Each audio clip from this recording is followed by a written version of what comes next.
Hi guys, and welcome to your daily tarot reading for Tuesday the 18th of January 2022. Thanks for joining me. It's a pleasure to be with you today. I want to use the Tarot of a Moon Garden for today's reading. I haven't used this deck in ages, and I'm using it because we have a full moon in Cancer happening on Tuesday the 18th. That's based on my time zone. I'm in Europe, so it happens at 48 minutes past midnight on the 18th where I am. If you're west of Europe, it happens in the evening on the 17th of January. So let's see what the cards have to say about this day then. Oh, and I made a separate video on the full moon in Cancer. So if you want some more info about it, check out the separate video.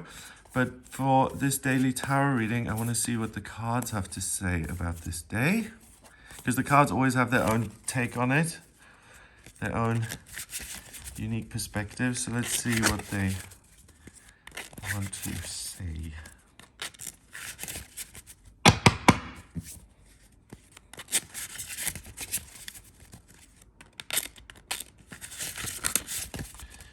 Right, first card is the Nine of Swords. Okay, that's interesting. So the Nine of Swords is despair, fear, worry, and often, people do report during full moons they can't sleep and it's a bit much. So that may be a part of this. Then we have the Queen of Staffs, the Queen of Wands. So ultimately, you're going to be inspired by something during this. Nice. And finally, the Hermit. Okay, so it's contemplation, using the emotional intensity of the moon as a way to look inside yourself and to get to a place of enlightenment. That fire then turns to the Queen of Fire, the Queen of Wands, and it puts you on a very new path that feels incredibly important to you. So that's very revealing in the sense that if you're able to manage anxiety and difficult emotions, then the emotional intensity does have something to offer you in terms of personal understanding and insight and gaining clarity about where you're going in life and who you want to become. And that offers you new opportunities then. But the key is not to get swept up in the negatives.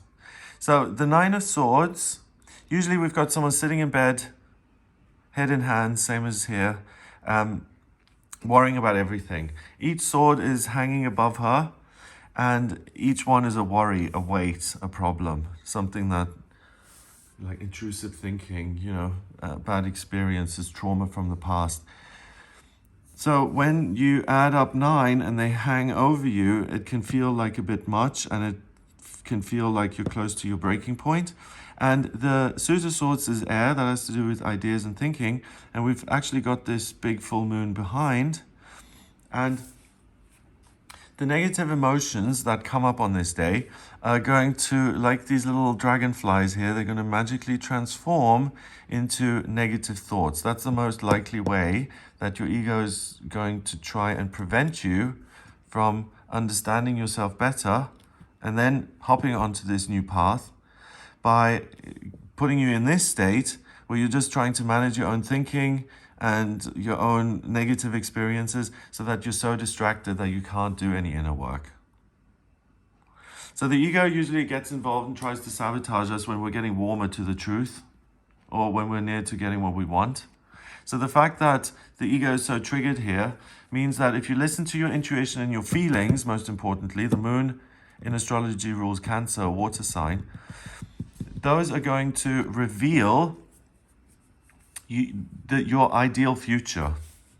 We've got this butterfly here that's about transformation and a moment or a period of preparation which then sets you up to fly and to really have a much bigger experience than you did before.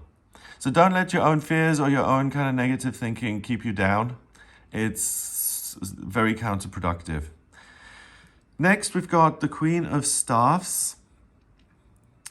And sorry, I'm just hesitating because what I'm thinking is, sometimes it's so unfair because if you have a lot of difficulties in life, and you get these kind of opportunities, someone who has a lot of challenges is going to struggle with this much more than someone who's pretty much footloose and carefree, because they're not going to have such a tough time being distracted, and they can then look at these opportunities much more easily and create more good stuff in their life. So it's like attracts like. It's what you focus on becomes bigger.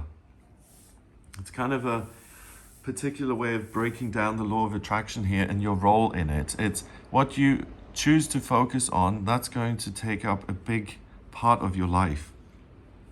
And I do recognize that, if you have 9 problems, you're going to have to use a lot more self-discipline than if you have 1 problem. I mean, it makes sense. Oh, and by the way, can you hear how windy it is here today? It's so windy. Wow, okay. It's very atmospheric and kind of exciting. Okay. Queen of Staffs is a court card. So either you'll feel this warm, positive, can-do attitude and positive kind of vibes. You'll feel those for yourself, or you'll have contact with someone in your life who embodies that. Someone who feels protected, who feels creative, inspired, is having a good time and is living life to the full in the present moment. So that is your other option. By using the self-discipline and saying, I'm not going to trash myself in my own head, then you can feel like the Queen of Staffs. And what she does is she paints and she writes and she socializes and she exercises and she does flowers. She plays with her cat. So all those simple kind of pleasures in your life today will drag you out of a negative space and will put you firmly into the position and energy of the Queen of Staffs, and that's going to serve you much more than this will. Finally, the Hermit, the 9th card in the Major Arcana, is about reflection. And again, we've got this full moon in the background. Listening to your feelings, to your intuition, that's going to light your way. That's going to lead you to your happy place. And look, he's even facing the Queen. She's not going anywhere. He's walking. So just by the movements here in this spread, this is where we're going, the center card. So focus on the good stuff where there is a potential lovely outcome. Don't ruminate in the negatives the way she is, and follow the positive feelings and see where they lead you. They're going to lead you to a very good place. And today it's important to act your way to this good space, or to take action. So for instance, even if you're worried or something, instead of saying, okay, I'm just going to sit here now and stare at the wall because I'm so worried, if you had plans to have a couple of people over for lunch or whatever, then still do the lunch and go through the motions, act as if, because you're setting the stage with positive action, and then the positive feelings and reality will follow. It's what you choose to act upon that's going to be manifested here. And that's why it's so important to pick and choose between what is going to lead me to this good place and what isn't. Or in a different way of putting it, what's going to keep me stuck and what's going to help me move forward. Simply put. Okay, number-wise, and we've got 9 and 9. 2 9s and a 1, because a court card counts as 1. 9 is the end of the cycle. It's the last number in numerology, and 1 is the first. So we've got the alpha and the omega here. We've got the completion of a cycle. And every cycle that finishes, and we've got 2 moons here, starts with the self, or initiative, or a new path. Yeah. So, when you have a beginning, you have an end. But then also when you have an end, you have a beginning after it. And you go round and round and round. So it's a new beginning. Okay. 9, and 9 is 18, and 1 is 19. 1 and 9 is 10, and 10 reduces to 1 in numerology. Makes sense, because the energy that's going to help you, if you embrace it, is the energy of the magician, and he pioneers things. He takes the initiative. He listens to his intuition, his animal instinct, his gut feeling, and that's what leads him to create magic on planet Earth. And the Queen of Staffs creates a beautiful environment around her that's exciting and fun and positive.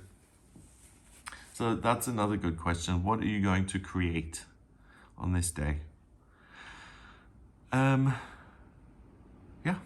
So I hope you have a wonderful day. If you would like a personal reading with me, please get in touch via my website. It's gregoryscott.com. On the front page, scroll down a little bit until you get to the button that says book your reading. Click on that to order your reading with me. If you like this video, give it a thumbs up. Please hit subscribe and share the video online. In my personal readings, I use the tarot, astrology, and numerology, and I combine all three. And I also use my intuition to kind of give me answers. If you've got questions about your life purpose or finances, relationships, what's coming up in future, where to live, anything at all, please do get in touch with me for a personal reading. Have a great day, and I'll speak to you tomorrow.